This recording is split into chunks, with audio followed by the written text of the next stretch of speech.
እንኳን ለጻድቁ አባታችን አቡነ ኪሮስ ወርሃዊ የመታሰቢያ በዓል በሰላም አደረሳችሁ።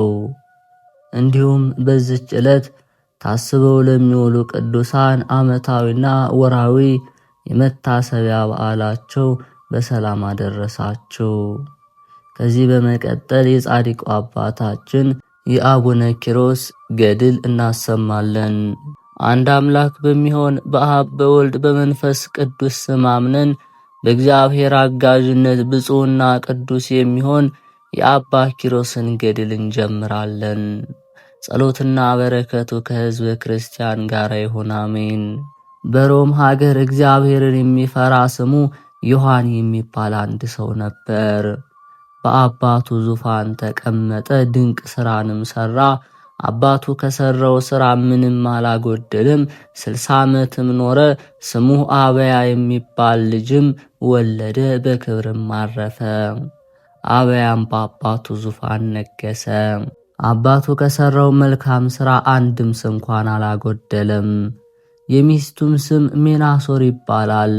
30 ዓመትም መካን ሆና ኖረች። ልጅ ሰጣቸው ዘንድ ወደ እግዚአብሔር ጸለዩ። ሜናሴርም ጸነሰች፣ 2 ልጆችን ወለደች። ታላቁን ቴዎዶሲዮስ፣ ታናሹን ዴላሶር አለችው። በመልካም አስተዳደግ አሳደገቻቸው። ከዚህ በኋላ አባታቸው አበያ በክብር አረፈ። ቴዎዶሲዮስም በአባቱ በአበያ ዙፋን ነገሰ። ከ3 ዓመት በኋላ ዴላሶር ቴዎዶሲዮስን ከአባቴ ገንዘብ ድርሻዬን ስጠኝ አለው። ቴዎዶሲዮስም ወንድሜ ሆይ የኔ የሆነው ሁሉ የአንተ ነው፣ የአንተም የኔ ነው። ከኔ በታች የፈቀድከውን የሚከለክልህ ማን ነው አለው። ልጅ ስለሆንክ ግን ፈጽሜ ከፍዬ አልሰጥህም አለው። በዚህም ምክንያት እርስ በርሳቸው ተጣሉ። ዴላሶርም በሌሊት ተነስቶ ተሸሽጎ ወጥቶ አድርስ ወደሚባል ተራራ ሄደ። በዚያም ትንሽ ዋሻ አግኝቶ እስከ 10 ቀን በውስጧ ተቀመጠ። መንፈስ ቅዱስም ኪሮስ ሆይ ብሎ ጠርቶ ለብዙዎች አባት ትሆናለህ፣ በቃል ኪዳንህም እንክርዳድ ከኃጢአት ይነቀላል፣ ጽድቅ ስንዴን ያፈራል። አሁንም ከዚህ ተነስተ ወደፊት 1 ቀን ጎዳና ሂድ፣ በዚያም ባህታዊ መነኩሴ ታገኛለህ፣ ከእርሱም የምንኩስናን ልብስ ትለብሳለህ አለው። ይህንንም ብሎት ከእርሱ ተሰወረ። በማግስቱም አባታችን ኪሮስ ተነስቶ መንፈስ ቅዱስ እንዳዘዘው አደረገ። ታላላቅ ድንጋዮችንም አግኝቶ ወደ ውስጣቸው ገባ። በዚህም ትንሽ ዋሻ አገኘ። የራስ ጸጉሩ ከእግሩ የደረሰ ፈጽሞ ግርሞ የሚያስፈራ ገዳማዊ ሰው በዚያቸው አትወጣ። ያም ገዳማዊ ሰው ኪሮስ መነኩሴ ልትሆን ከዚህ መጣህን እያለ ጠራው።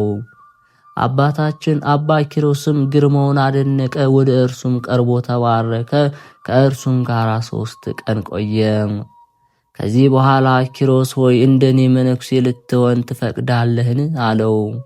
አባታችን ኪሮስም አዎን አባቴ ፈጽሜ እወዳለሁ አለው። በብኖዳም በዚህ ቆየኝ ብሎት ትንሽ ደመና ጠቀሰ። በላይዋ ተቀምጦ ወደ አስቄጥስ ገዳም ሄደ። በዚህም ቅዱስ የሆነ ልብሰ ምንኩስናን ከአበምኔቱ ከአባ ተረዋ ተቀበለ። ከዚህ በኋላ በደመና ተጭኖ አባታችን አባ ኪሮስ ካለበት ከበዓቱ ደረሰ። ከደመናውም ወረደ። አባታችን አባ ኪሮስም ባየው ጊዜ እጅ ነስቶ በክብር ተቀበለው። ከዚህ በኋላ ያን ቅዱስ የሆነ የምንኩስናን ልብስ አለበሰው።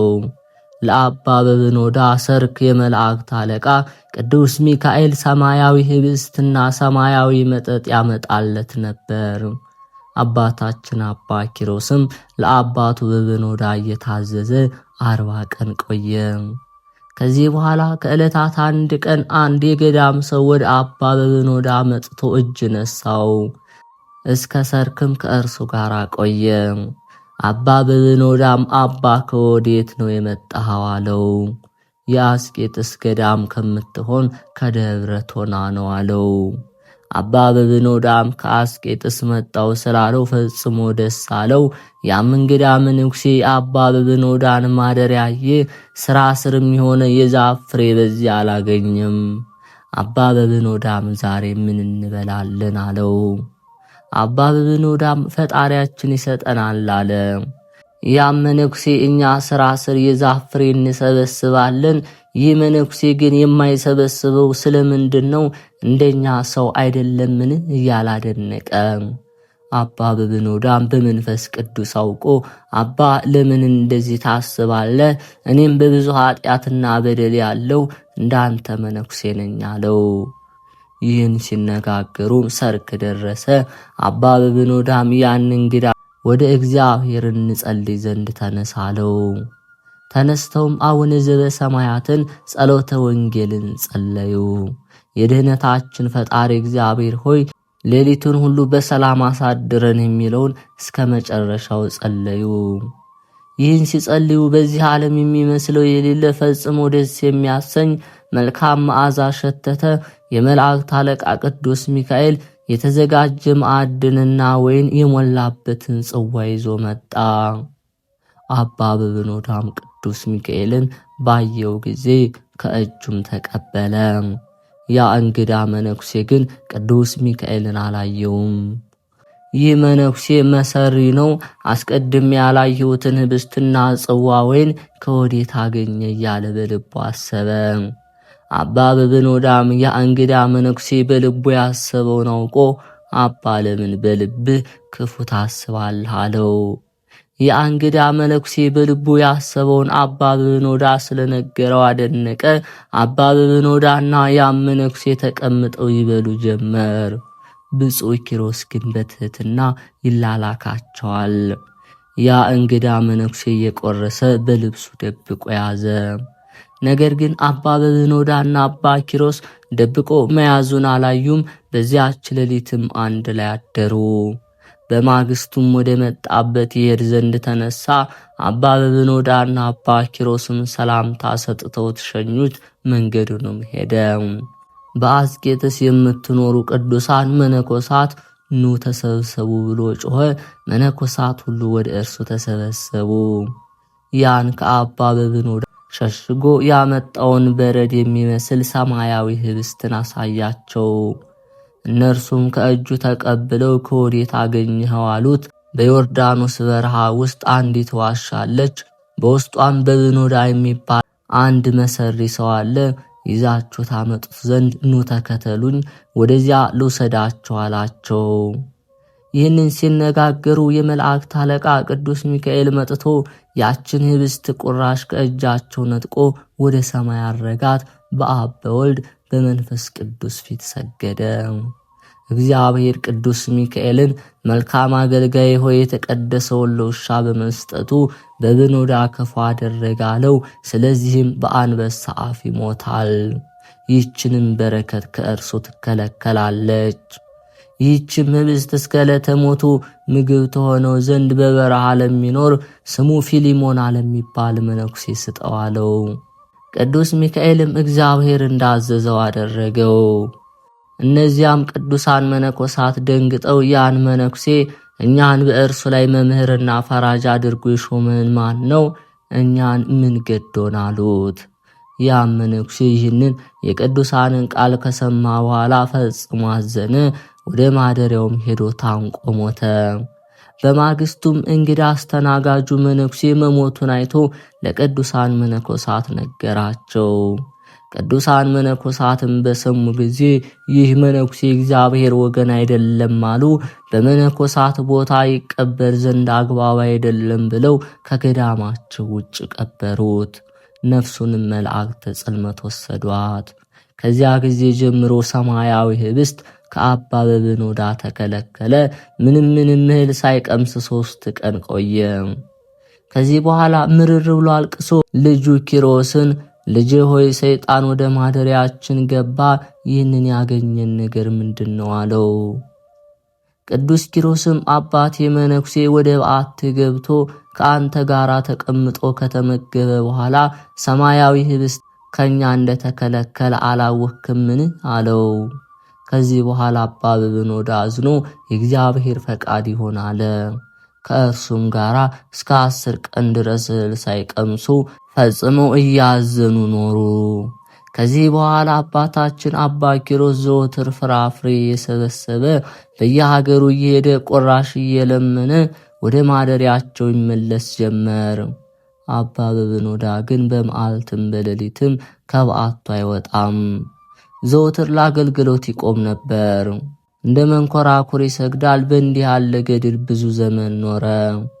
ከዕለታት በአንድ ቀን አባ ኪሮስ ምግብ ፍለጋ ወደ ሀገር ሄደ። የኬልቄዶን ንጉሥ ሞቶ የሀገሩ ሁሉ ሕዝብ መብራት አብርተው ድባብ ዘርግተው አስከሬኑን ከሰው ጋሻ ጦራቸውንም ይዘው ፈረሶቻቸውን እየሳቡ ሙሾ እያወጡ ሲያለቅሱለት አገኘ። ካህናቱም ማዕጠንት ይዘው ከፊት ከኋላ ሲዘምሩ አየ። አባ ኪሮስም የሆነውን ነገር ጠይቆ ይረዳ ዘንድ ቀረበ። አንዱን ሰው ይህ የማየው ነገር ምንድነው ብሎ ጠየቀው። ያም ሰው የኬልቄዶን ንጉሥ ስለሞተ እነዚህ የምታያቸው አልቃሾች ናቸው አለው። አባ ኪሮስም ለሞተ ሰው እንዲህ ያደርጋሉን? እኔስ ንጉሥ ለልጁ ሰርግ ያደረገ መስሎኝ ነበር አለ። አባ ኪሮስም ይህንን እያደነቀ ከየሀገሩ ጥራጥሬ ሰብስቦ አባ በብኖዳ ወዳለበት ወደ በዓቱ ተመለሰ። አባ በብኖዳም አንበሳ ሲበላው አጽሙን በመሬት ተበትኖ አገኘው። አባ ኪሮስ ፈጽሞ አለቀሰ። አጽሙንም ሰብስቦ በበዓቱ ቀበረው። ወደ ውጭውም ወጥቶ ምርር ብሎ እያለቀሰ አቤቱ ጌታ ሆይ ለምን እንዴት ታደርጋለህ? ፍርድህ መልካም አልሆነም። በመንግስት በመብል በመጠጥ በደስታ የኖሩትን በክብር እንዲቀበሩ ታደርጋለህ።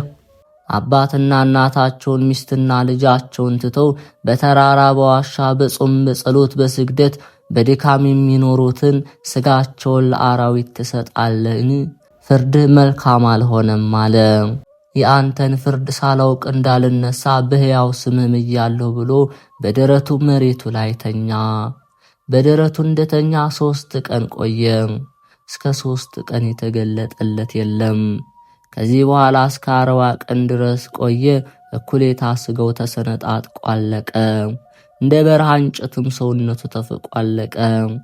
ከዚህ በኋላ ጌታችን ኢየሱስ ክርስቶስ በመልአከ አምሳል መጥቶ ተጋዳይ አርበኛ ኪሮስ ሆይ ሰላምታ ይገባሃል፣ እነግርህም ዘንድ ተነሳ አለው።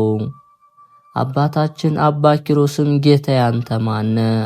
ጌታችንም ከሰማይ መላእክት አንዱ ነኝ አለ። የእግዚአብሔር መልአክ ከሆንክ በስመ አብ ወወልድ ወመንፈስ ቅዱስ አሐዱ አምላክ በል አለ። ጌታችንም በስመ አብ ወወልድ ወመንፈስ ቅዱስ አሐዱ አምላክ አለ።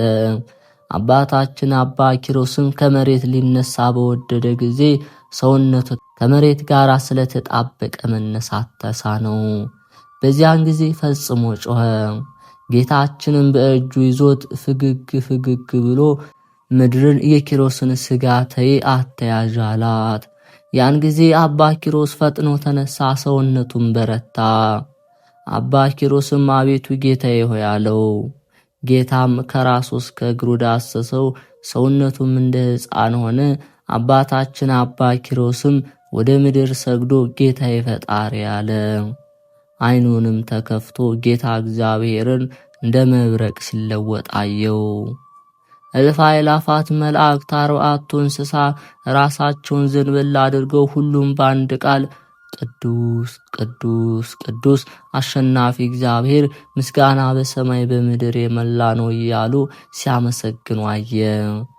አባታችን አባ ኪሮስን ፈጽሞ እያደነቀ አንተ ጌታዬ ማነህ እያለ ወደ ምድር ሰገደ። ጌታም አንተ ስለኔ በዚህ ዓለም የምታገኘውን ኃላፊውን መንግሥት ሚስትህና ልጅህን የተውክልኝ የድንግል ማርያም ልጅ ኢየሱስ ነኝ አለው። ወዳጅ ኪሮስ ሆይ እውነት እልሃለሁ ስለተውከው ሁሉ የብዙ እጥፍ ይሰጥሃል ብዬ እነግርሃለሁ። እንደ አንተ ትዕግስትን ገንዘብ ያደረገ በምድር ላይ አላገኘሁም አለ። ሥራው አርአያ ለሆነ ከምድያም ለወጣ ለዚያ መጻተኛ መነኩሴ የተቀደሰውን ኅብስት ለምን ሰጣችሁ? ስለዚህም ነገር በፊቴ እንዳይወቀስ የብኖዳን ሥጋ አንበሳ ይበላው ዘንድ ሰጠው አለ። ለሁሉም እንደ ሥራው ይከፈለዋል። በዚህ ዓለም ፈጣሪው የገሰጸው ሰው ግን ንዑድ ክቡር ነው ያለውን አልሰማህምን? አለው። ከዚህ በኋላ አባታችን አባ ኪሮስ ጌታዬ ፈጣሪ ፍርድ ቅን ነው አለ። ጌታችንም የነፍስን ከሥጋ መለየት ታይ ዘንድ ወደ ሀገሩ ሁሉ ትሄድ ዘንድ ከዛሬ ጀምሮ አዝሃለሁ፣ ካይህም በኋላ ወደ በዓት ተመለስ ብሎት ከእርሱ ተሰወረ። ከዚያን ጊዜ ጀምሮ አባታችን አባ ኪሮስ በየሀገሩ ይዞር ጀመር። ከዚህ በኋላ ከዕለታት አንድ ቀን ተነስቶ ሲሄድ ከአንድ ሀገር ደረሰ። በዚያም ፈጽማ የታመመች አንዲት ሴት አገኘ። ወዳለችበትም ቤት ደረሰ። መላእክትም ባጠገቧ ሲመላለሱ አየ። በእጃቸው መሰንቆ የያዙ አሉ፣ የገነት አበባ የያዙ አሉ፣ ልብሰ መንግሥትም የያዙ አሉ፣ የጽድቅ ድባብም የያዙ አሉ። ሁሉም በአንድነት ፈጽሞ ደስ ይበልሽ፣ ከመከራ ወደ ዕረፍት፣ ከችግር ወደ ብልጽግና ነይ ይሏታል። እንደ ግድግዳ ከበው ይህን ሲነጋገሩ ከመላእክት አንዱ ስሙ ገብርኤል የሚባል ወደ እነርሱ መጣ። በግድ እንለያት ዘንድ አላዘዘንምና ስለ እርሷ ምን ትላላችሁ? የገነትን አበባ አሽትቷት አላቸው። እንዳዘዛቸውም አደረጉ። ነፍሷን በመዓዛ ገነት በተመስጦ ከሥጋው ተለየች። አባታችን አባ ኪሮስም መላእክትን ነፍስ ከሥጋ ስትለይ እንዲህ ነውን? አላቸው። መላእክትም ኪሮስ ሆይ እንዲህ አትበል፣ ይህ የምታየው ክብር ለጻድቃን ብቻ ነው። ለኃጥአን ግን መልአከ ሞት ከሰራዊቱ ጋር በሚያስፈራ ግርማ ይመጣባቸዋል። የእርሱንም ሥራ በዓይንህ ታይ ዘንድ በጆሮህም ትሰማ ዘንድ አግባብ አይደለም አሉት። ይህንንም ነገር ነግረውት መላእክት ወደ ሰማይ አረጉ። አባታችን አባ ኪሮስ የእግዚአብሔርን ሥራ እያደነቀ ወደ በዓቱ ሄደ። ከዚህ በኋላ በእኩለ ሌሊት አባ በብኖዳ ተገልጾ ልጄ ኪሮስ ሆይ ሰላምታ ይገባሃል አለው። አባታችን አባ ኪሮስም አባ በብኖዳ ልብሰ መንግሥት ለብሰሃልን? የክብር አክሊልም በራስ ላይ በእጅህ ውስጥ የወርቅ መስቀል አለ። ሁለመናህ እንደ ፀሐይ ጨረር ያንጸባርቃል። የእግዚአብሔር ስሙ የተመሰገነ ይሁን አለው። አባ በብኖዳም ልጄ ኪሮስ ሆይ አጽንኦ በዓት ከሌላቸው መነኮሳት ተጠበቅ። መነኮሳትን ስለ ብዙ ክብራቸው አጋንንት ይዋጓቸዋል፣ ከቤታቸውም ያስወጧቸዋልና። ስለዚህም ነገር ሳትፈትን አትቀበላቸው፣ አትመናቸው። ልጄ ከዚያ መጻተኛ መነኩሴ የተነሳ ያገኘውን ታውቃለህና መከራውን ስለታገስክ በእግዚአብሔር ዘንድ ታላቅ ክብርን አግኝተሃልና ንዕድ ክብር ይሰጣል አለው። ይህንንም ነግሮት ከእርሱ ተሰወረ። ከዚህ በኋላ አባ ኪሮስ 3 ቀን ቆይቶ ወደ ሌላ ሀገር ወጥቶ ሄደ። መላእክተ ጽልመት የእሳት በትሮችን ይዘው ሲሽቀዳደሙ አየ። አባ ኪሮስም ደንግጦ የሆነውን ይረዳ ዘንድ ወደ እነርሱ ሄደ። በዚያም በጽኑ ደዌ የተያዘ አንድ ሰው ነበር። መላእክተ ጽልመት እንደ ግድግዳ ከበው በእሳት በትር ይደበድቡታል። ነፍሱንም አንቺ ጎስቋላ ነፍስ ሆይ ውጪ፣ እንደ ሥራሽም ዋጋሽን ተቀበይ እያሉ ይሰድቧታል። መልአከ እግዚአብሔር ቅዱስ ገብርኤልም መጥቶ አባታችን አባ ኪሮስን በእጁ ያዘው። ነፍሱ ከድንጋጤ የተነሳ ከሥጋዋ እንዳትለይ ከራሱ እስከ እግሩ ጥፍር ድረስ በገነት አበባ አሸው፣ መጨረሻውንም ታይ ዘንድ ጽናለው። ያን ጊዜ መልአከ ሞት መጥቶ በዚያች ነፍስ ላይ መርዙን ተነፈሰባት። በአፉ ጎርሶ ውጦ አኝኮ ተፋት። 3 ጊዜ መላልሶ እንደዚህ አደረገ። ለመላእክተ ጽልመት ሰጥቷቸው ጎዳናውን ሄደ። መላእክተ ጽልመትም ከነርሱ ለአንዱ በጭፍሯ ሲዘው እስከ 3ኛው ሰማይ አውጥተው ወደ ምድር ጣሏት። 3 ጊዜ መላልሰው እንደዚህ አደረጉ። ከዚህ በኋላ እንደ ስራዋ ዋጋዋን ታገኝ ዘንድ ወደ ላይ አድርገው በእግዚአብሔር ፊት አደረሷት። ቅዱስ ገብርኤልም አባታችን አባ ኪሮስን የኃጥአንና የጻድቃንን ሞት አይተሃልና ይህንንም አስተውላለው። አባታችን አባ ኪሮስ ከድንጋጤው የተነሳ ታመመ፣ መናገርም ተሳነው። ቅዱስ ገብርኤልም ኪሮስ ሆይ አንተም እንዲህ ትናገራለህን? አለው። ይህንንም ብሎ በፊቱና በሁለቱ ጆሮ አለበት። ልቡንም ዳሰሰው። ፍርሃትና ድንጋጤ ከእርሱ ተወገደ። መልአኩ ቅዱስ ገብርኤልም ወደ ላከው ወደ ሰማይ አረገ። አባታችን አባ ኪሮስም ፈጽሞ እያዘነ ወዮልኝ ወዮት አለብኝ፣ የማዝነው ለዚያ ሰው አይደለም ለኔ ለራሴም ነው እንጂ እያለ ወደ በዓቱ ሄደ። ከዚያን ጊዜ ጀምሮ በሌሊትም በመዓልትም አልተኛም። በሰሜንና በደቡብ በመስራቅና በምዕራብ እንደ መንኮራኩር ይሰግዳል። በየዕለቱ የሚሰግደው የስግደት ቁጥር 9,000 ነው። እንባውም እንደ ውሃ ይፈስ ነበር። ከዚህ በኋላ ጌታችን ኢየሱስ ክርስቶስ ወደ እርሱ መጥቶ ወዳጄ ኪሮስ ሆይ ሰላምታ ይገባሃል። ይህን ያህል መከራ የምትቀበል ለራስህ ብቻ ነውን? ወይስ ሌሎችንም ከገሃነም ይድኑ ዘንድ ነው አለው። አባታችን አባ ኪሮስም ወዳጅ አንተ ማነ? ተወኝ፣ ለራሴ ብቻ አይደለም አለው። ጌታችንም አታውቀኝምን አለው። አባ ኪሮስም አላወቅኩም አለው። ጌታችንም የፈጠረ ማን ነው ቢለው አባ ኪሮስም የፈጠረኝ የድንግል ማርያም ልጅ ኢየሱስ ክርስቶስ ነው አለ። ጌታችንም ፍግግ ብሎ ካየው መከራ የተነሳ ልቦና ለምን ይሰጥማል አለው። አባ ኪሮስም ወደ ጌታ መለስ ብሎ በሚያውቀው አርአያ አየው። ዳግመኛ መልካቸው ግርማቸው የራሳቸው ሆነ ቅዱሳን መላእክት በፊት በኋላው በቀኝ በግራው ከትመው አየ። ሁሉም በአንድ ቃል ቅዱስ ቅዱስ ቅዱስ አሸናፊ እግዚአብሔር ምስጋና በሰማይ በምድር የመላ ነው እያሉ ያመሰግናሉ። አባታችን አባ ኪሮስን ፈጽሞ እያደነቀ ሰግዶ ጌታዬ ፈጣሪ ያለ። ጌታችን ኢየሱስ ክርስቶስም ከዛሬ ጀምሮ እስከ ዘላለሙ ድረስ ቃል ኪዳን ሰጠው ካለው በጸሎት የሚተማመኑ ሁሉ ኃጢአታቸው ይቅር እላቸዋለሁ። በፍጹም ልቦናው ለምኖ መታሰቢያን ለሚያደርግ ከአንተ ጋር ወደ መንግሥተ ሰማይ ይግባ። ከእንጀራ እስከ ቀዝቃዛ ውሃ የሰጠ ኃጢአቱ ይሰረይለታል። በበዓል ቀን ዕጣን ለቤተ ክርስቲያን የሰጠ ከአንተ ጋር ወደ መንግሥተ ሰማይ ይግባ አለው። አባታችን አባ ኪሮስም ስልጣንህ የባህሪ የሆነ ጌታዬ ፈጣሪ ብሎ ሰገደ። በፊት ባለሟልነትን ካገኘሁ አባትና እናቴን ዘመዶችን ማረልኝ አለው።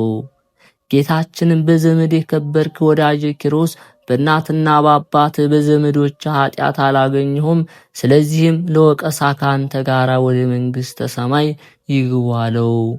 ዳግመኛም አባታችን አባ ኪሮስ ሰግዶ በፊት ባለሟልነትን ካገኘው አባቴ በብኖዳን ከአንበሳ አፍ ያስገደለ ያንን መነኩሴ ማረልኝ አለው።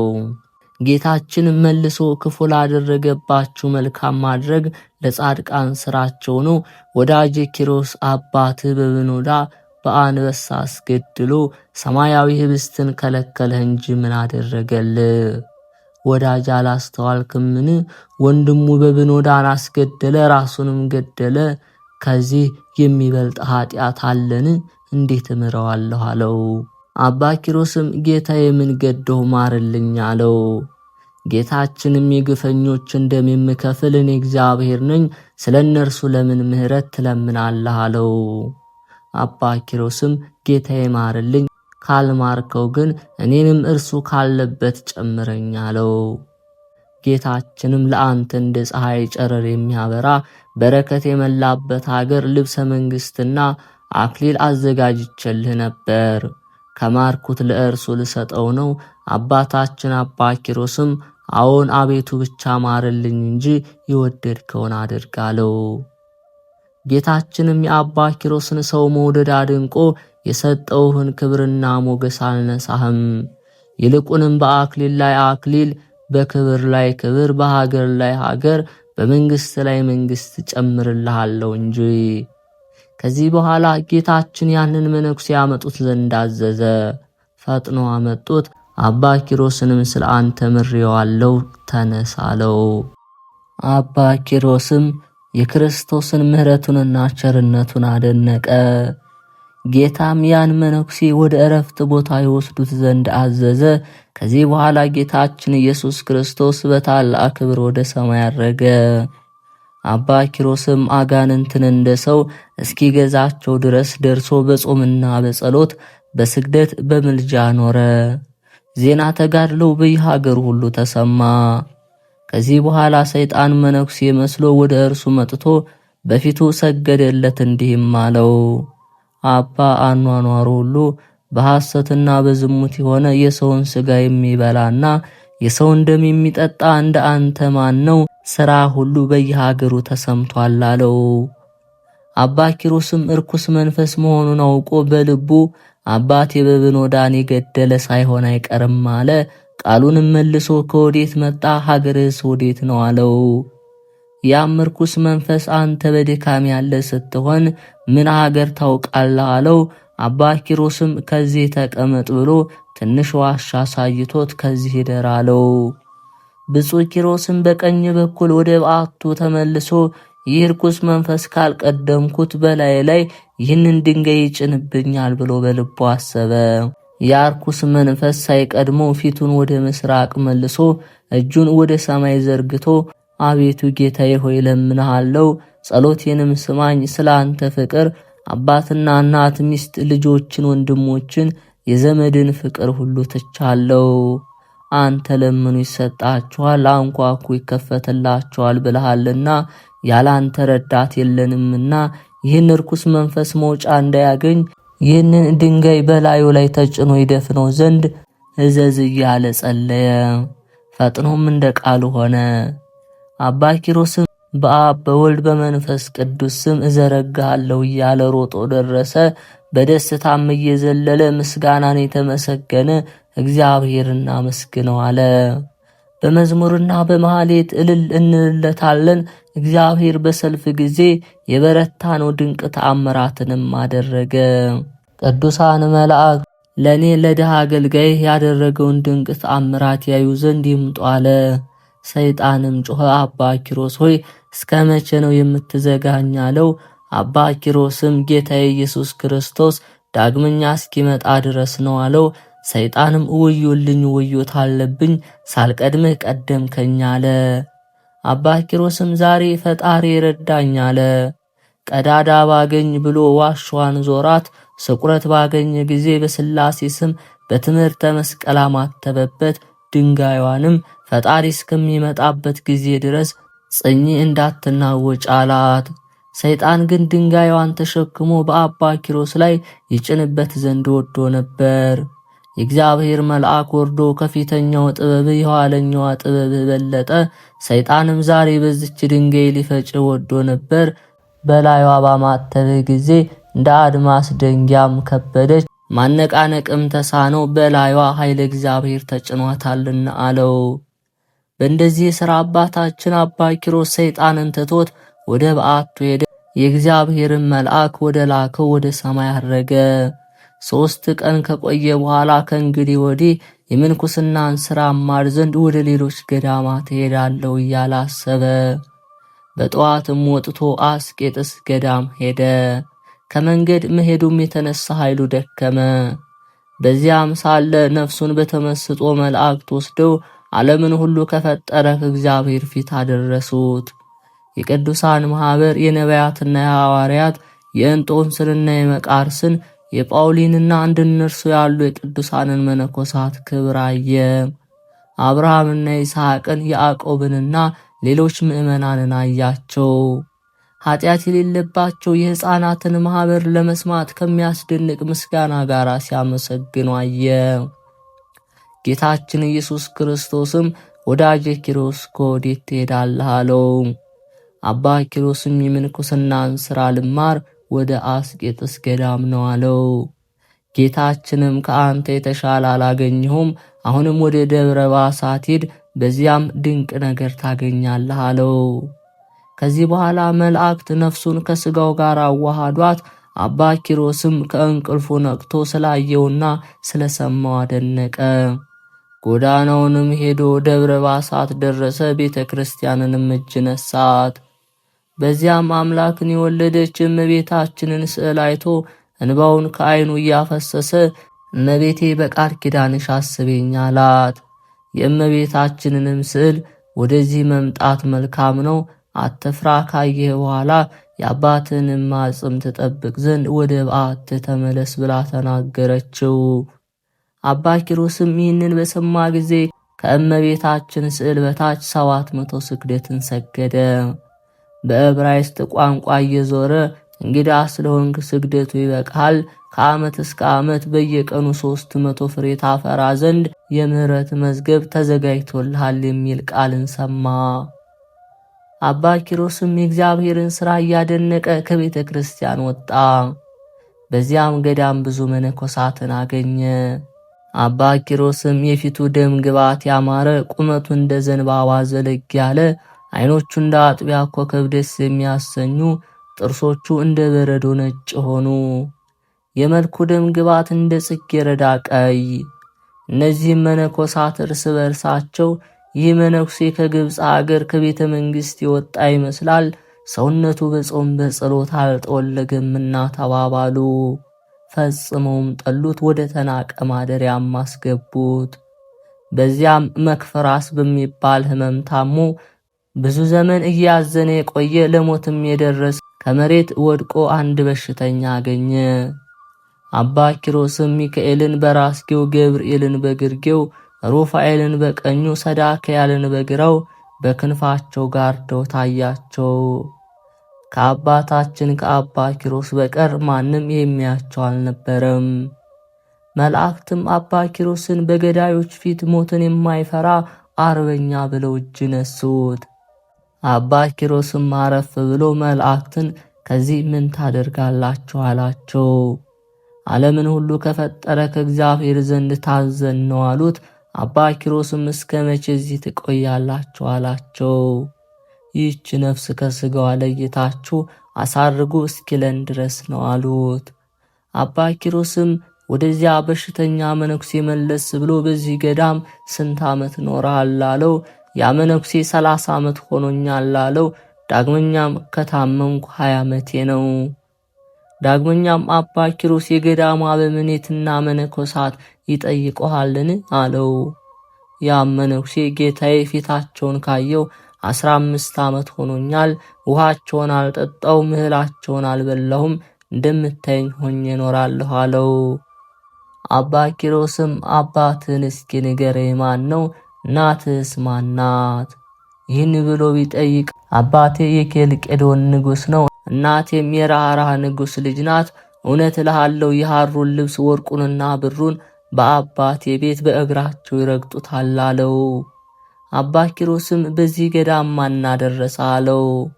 ያም ድውይ መነኩሴ እንደ አንተ ያሉ 3 ሰዎች መጥተው በአባቴ ቤት አደሩ። በእኩለ ሌሊት ፊቱ የሚያበራ ሰው መጥቶ ሚሳኤል ሚሳኤል ሚሳኤል ብሎ ጠርቶ ሲነጋ ተነስተ ከነዚህ ቅዱሳን መነኮሳት ጋር ሂድ አለኝ።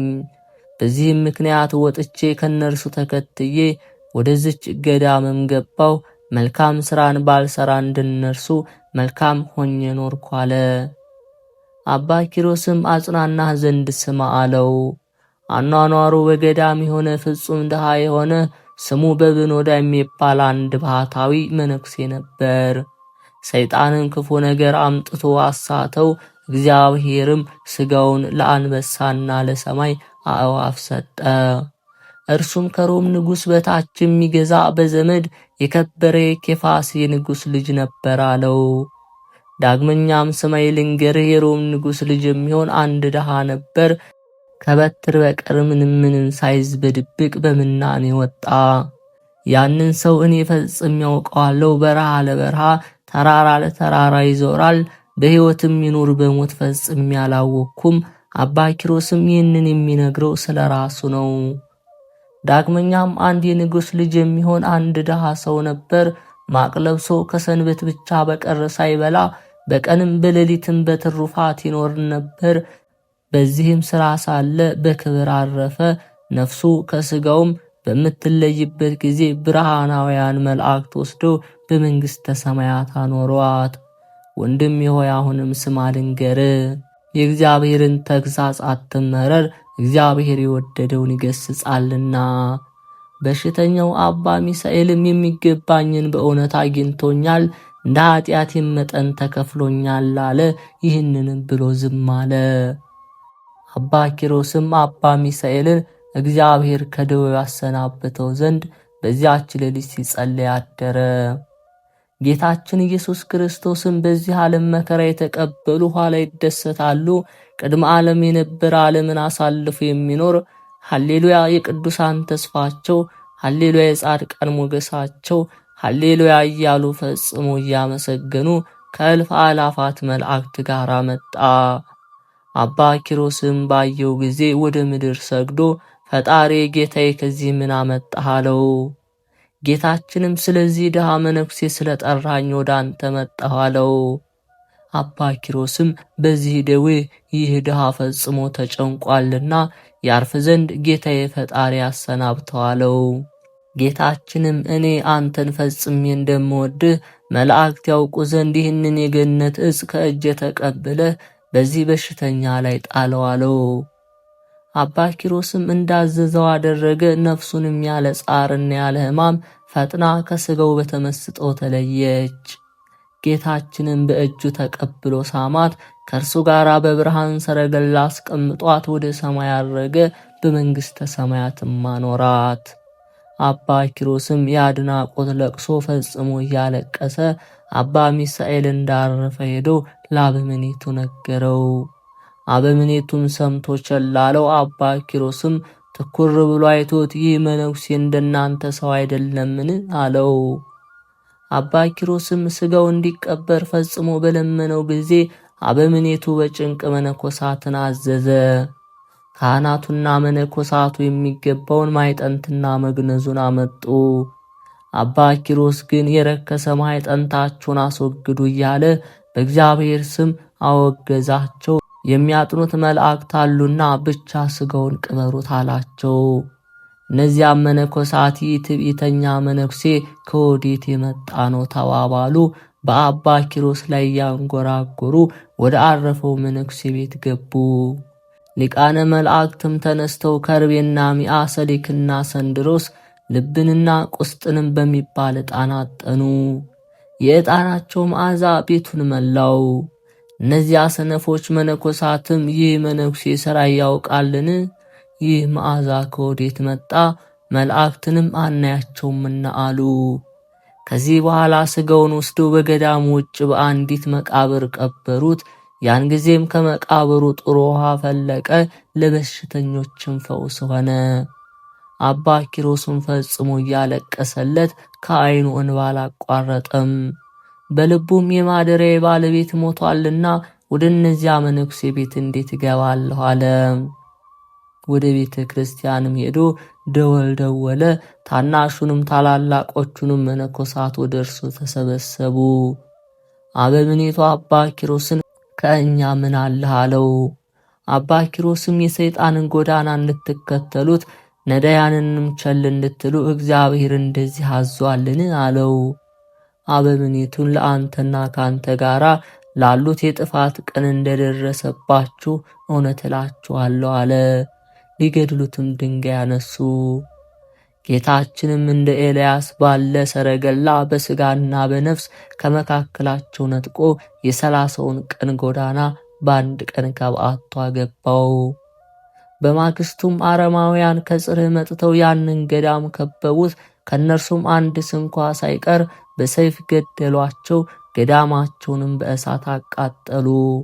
ጠላቶች አረማውያንም የረከሰ ማዕጠንታቸውን ወስደው የሴቶቻቸውን ጢስ መሞቂያ አደረጉት።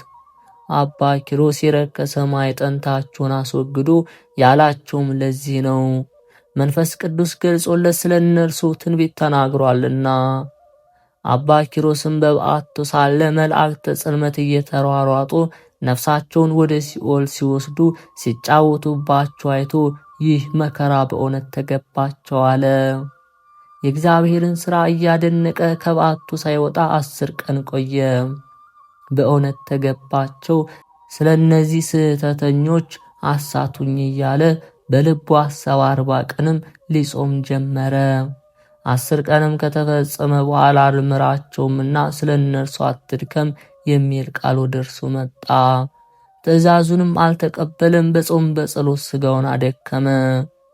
ዳግመኛም 40 ቀን በተፈጸመ ጊዜ አልምራቸውምና ስለ እነርሱ አትድከም የሚል ቃል መጣ።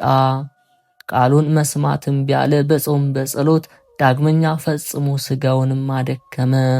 40 ቀን በተፈጸመ ጊዜ ሦስተኛ አልምራቸውምና ስለ እነርሱ አትድከም የሚል ቃል መጣ።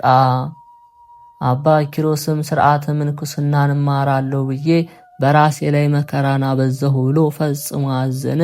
ይህንንም ብሎ ከበዓቱ ወጥቶ ከጋለ ባልጩት ድንጋይ ላይ በጀርባው ተኛ። ሥጋው ደርቆ እንደተጠበሰ ዓሣ ሆነ። ቃልም ወደ እርሱ መጥቶ አልምራቸውምና ስለ እነርሱ አትድከም አላልኩህምን? አለው። አባ ኪሮስም ለመላእክተ ጽልመት መዘባበቻ ሆንኩ፣ ፈጣሪ እንዴት ቸል አልከኝ አለ። ይህንንም ብሎ ከዚያ ከጋለ ባልጩት ድንጋይ ላይ ተመልሶ በሆዱ ተኛ። ከጋለው ባልጩት ድንጋይና ከለቅሶ ብዛት የተነሳ 2 ዓይኖቹ ታወሩ፣ ማየትም ተሳነው። ከዚህ በኋላ ዲያብሎስ ከሩቅ ሆኖ በእኔ ላይ የምትነሳሳ ኪሮስ አንተ ነህን? በቃል ኪዳን ብዙዎችን ከኔ ወስደሃል፣ ገንዘቦቼ ነፍሳትንም አሁን ልትወስድ ተነስተሃል። ዛሬ ማን ይረዳሃል? ዓይንህ ታውሯልና የዚህ ዓለም ብርሃንንም ከአንተ ተሰውሯል፣ ማን ይመርሃል? አለው። አባ ኪሮስም የዲያብሎስን ነገር በሰማ ጊዜ ምርር ብሎ አልቅሶ ወደ እግዚአብሔር ጸለየ። ጌታዬ ፈጣሪ 99ኙን ነገደ መላእክት ትተህ ከባሕሪ መለኮት ሳትለይ ወደኛ መጥተህ ከኃጢአት ብቻ በቀር የኛን ባህሪ ያደረግህ አይደለምን? ከኃጢአት ብቻ በቀር ስራውን ሁሉ የሰራ አይደለምን?